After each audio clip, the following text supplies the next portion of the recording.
Let's start with the Dolphins because they had a 2-touchdown lead.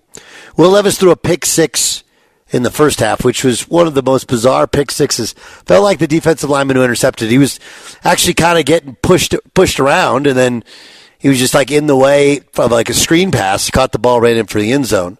And then Will Levis with a terrible pitch ends up leading to another touchdown late in the game. Titans are down 2 touchdowns. I flipped over. I had one set. I flipped over. I'm like, I'm going to watch the end of this Giants thing, see if Tommy DeVito can pull it off. Packers score. I was like, man, this is a good game. And then Tommy DeVito leads them to a game-winning field goal.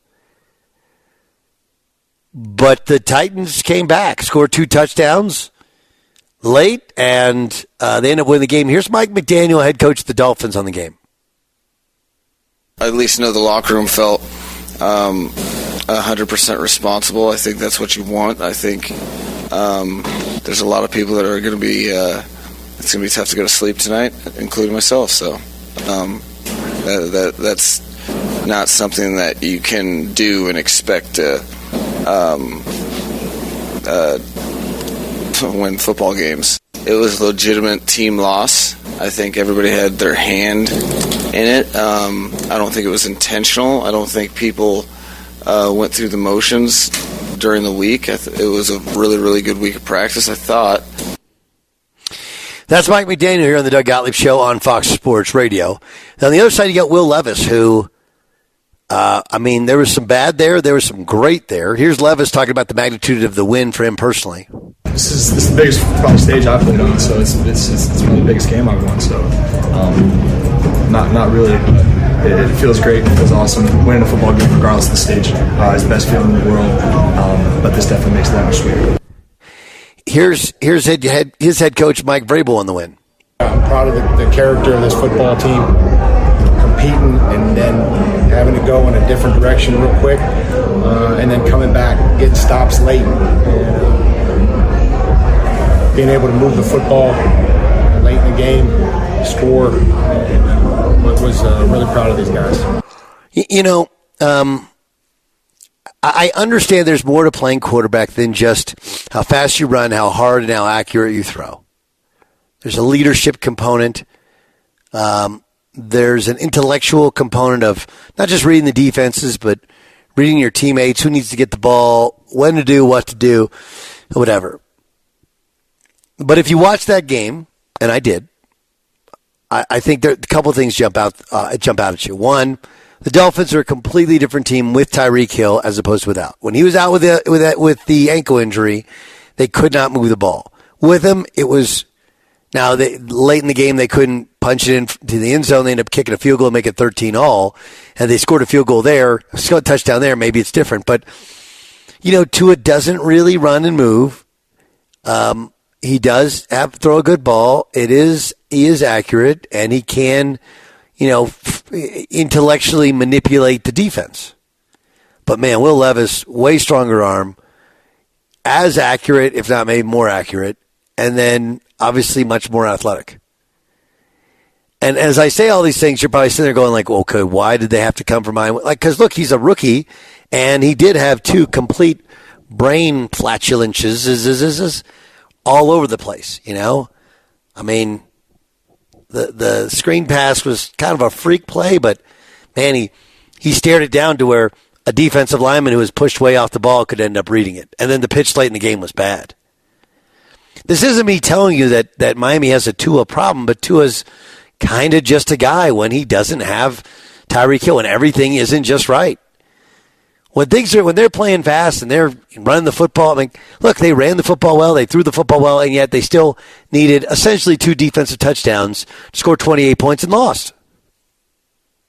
You get a 2-touchdown lead, you have to win that game. Dolphins did not. This show is brought to you by Progressive Insurance. Progressive makes bundling easy and affordable. Get a multi-policy discount by combining your motorcycle, RV, boat, ATV, and more. All your protection in one place. Bundle and save Progressive.com. Have we had anybody explain to us why they're playing 2 Monday Night Football games at once? I have my own hypotheses. Have you heard it, Jay Stu? During COVID, it happened once, I think, because it had to happen. Like there weren't enough players, so they moved the date back. And I just remember the next morning, people in our industry were like, man, the NFL should do more of that. That was fun. But to me, it's just too much, right? I mean, we've kind of reached the end of the coolness factor on this, Dan Byer. I'll tell you what, last night was awesome to where you could ping pong back and forth. And the reasoning that the press release reasoning was they wanted to create that Sunday afternoon atmosphere on a Monday night. Well, that kind of goes in the face of what Monday Night Football used to be about. Only show in town, biggest game, and whatnot. But last night were two games with imperfect teams and made it exciting. You're not always going to get that, so maybe it's, hey, watch one game. If that's a blowout, you can flip over to the other one instead of turning off your TV. That could be a reason as well.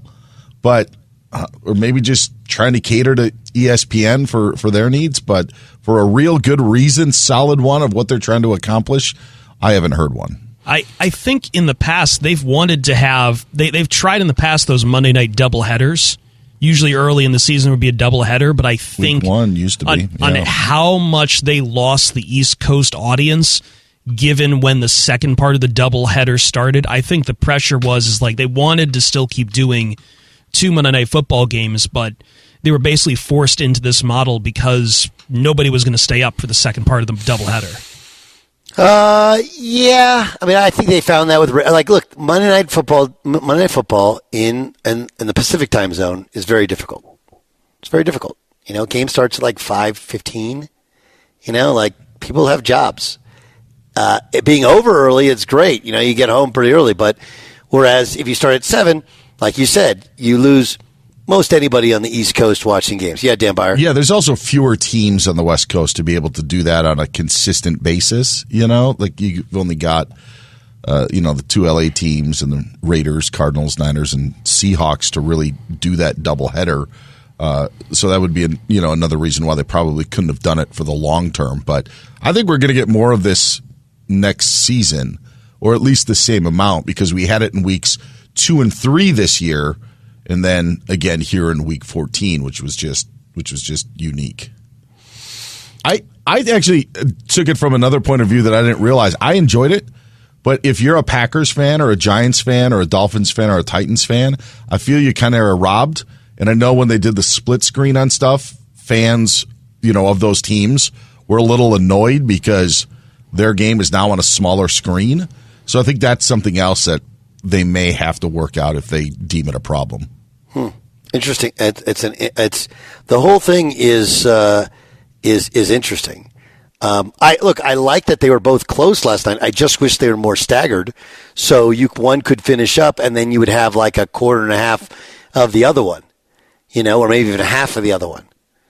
So, which I felt like the start times were more staggered early, or maybe I'm wrong. Yeah, no, you're right. There was a 7 Eastern and then an 8:15. Yeah, and we had that last night. You would have had a perfect night. Perfect night. I do know that I read this morning because I didn't tune in. I've lost interest, I guess, in it. But the Manning cast, I think, for the first time, did both of them. Both games together. Yeah. Yeah, there was a press release on that one. Sorry to be that guy, but there was. I didn't even know that there was a Manning cast last night. There you go.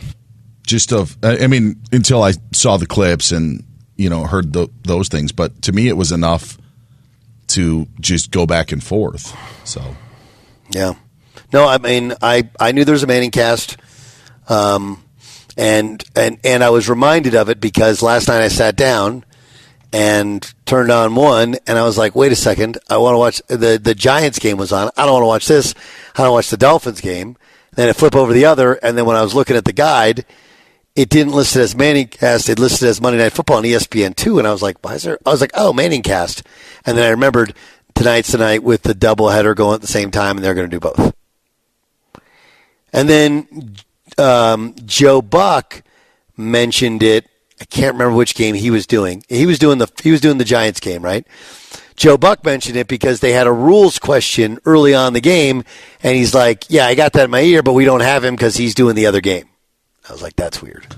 I'll also say this because I have been critical of his work on college football. I actually enjoyed Chris Fowler last night. I think that's his lane. I'm going to say this. I like Chris Fowler. I think he's improved. He did have a bunch of mistakes in the first half. You know, like there was, I think it might have been, was it Will Levis's touchdown pass where they faked a screen out into the flat and then threw it over the middle? Maybe it was too high. I can't remember. But he did the thing you're not supposed to do as play-by-play where he, instead of calling the play, he's like, he was looking for such and such out in the flat. No, he wasn't. That was a set play. And again, that's not really your job. You just say he looks to the flat anyway. But he called a couple wrong names, nothing major. No, I thought it was a really good crew. Really good crew. I thought Orlovsky and Louis Riddick, I thought it worked well, and I think that Fowler's demeanor. See, he's not screaming as much. He doesn't scream as much. No, and it doesn't fit with college football. It's why I always felt like Tessitore and Herb Street would probably be their best option. But Fowler in that realm of the NFL, you don't need to be that guy. And I thought it was all right. I would agree. It was way better. And then I thought Riddick and Orlovsky worked. And I think Rutledge she was probably could have had a little bit more energy, but she knows it so well and she's so easy. And all the guys in the league seem to respect her because she does NFL Live. So she's not some like sideline reporter. You have no idea their level of football knowledge. I felt like even that was good. Like even Vrabel, who did not want to do the interview in the first half. He gave her good answers, and then he was just like, he gave her a look like, I want to get out of here so bad. So bad. It's funny.